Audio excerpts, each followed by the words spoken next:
Sa pagbubukas ng 2026 Bagong Pilipinas National Food Fair, muling tiniyak ng Department of Trade and Industry o DTI ang patuloy na suporta ng pamahalaan sa micro, small and medium enterprises o MSMEs. Ayon kay DTI Secretary Cristina Roque, may nakahandang mga programa at tulong para sa mga maliliit na negosyo at hinihikayat ang mga ito na makipag-ugnayan sa alinman sa 18 regional offices ng ahensya para sa karagdagang impormasyon at mga kinakailangang klarifikasyon. Binigyang diin ni Roque ang kahalagahan ng pagsuporta sa MSMEs na itinuturing na mahalagang bahagi ng ekonomiya ng Pilipinas.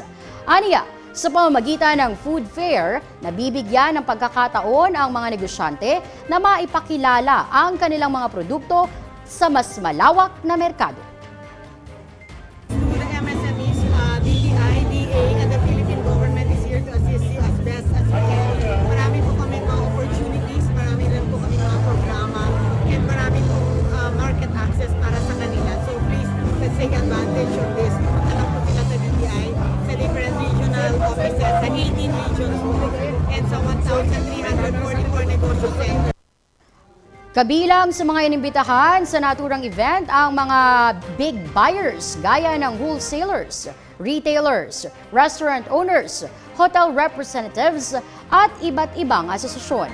Ayon pa sa kalihim, mataas ang success rate ng kanilang mga food fair na iniaalok ng libre sa publiko at nagsisilbing tulay upang mapalawak ang oportunidad ng mga lokal na produkto sa merkado.